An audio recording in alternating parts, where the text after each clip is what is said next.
Hey guys, Drifter here. Welcome to Ghost in Depth. In today's episode, we're going to be talking about the SMG buff that I've been teasing for the last week or two, or more specifically, the lack of SMG buff, because as of right now, I am pretty sure that there was not an SMG buff, but I can't say with 100% confidence for a variety of reasons that we're all going to talk about today in this episode. So, about 2 weeks ago, I got a hot tip from a fairly reliable source that there was a silent buff in Call of Duty Ghosts that updated submachine guns and buffed them. The goal was to increase the range, and when I did my testing, I didn't really find anything. There were some people talking on Twitter. One of them, I'll link you right here, an IW developer, Joe Seacott.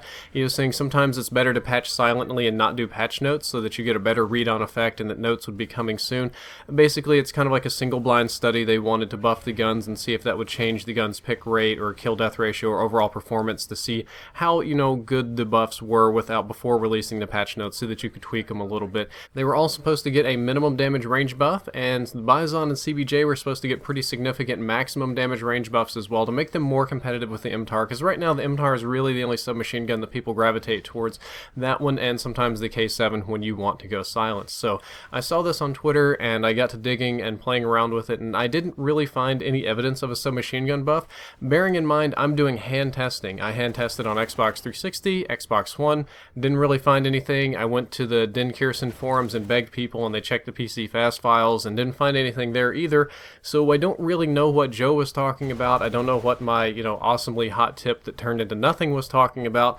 And the reason I've been delaying this episode is because I'm getting conflicting information. And, there's some developers on Twitter saying that the submachine guns have been buffed. And there are some people telling me that they've been buffed. And my tests are coming back negative. And then I have other people and other just information telling me that it's not buffed and it is buffed and it's not buffed. And I do not want to present an in-depth episode without proper stats and information for you guys. This whole in-depth episode is an update. It's more of a story.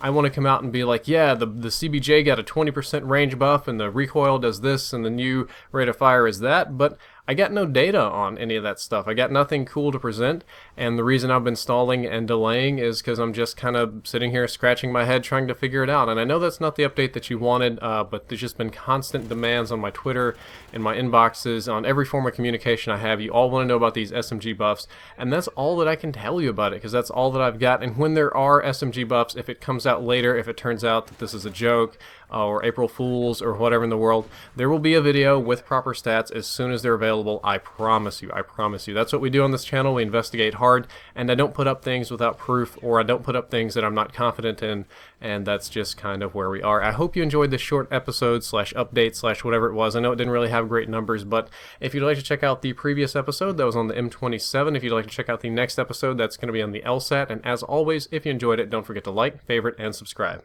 Drifter out.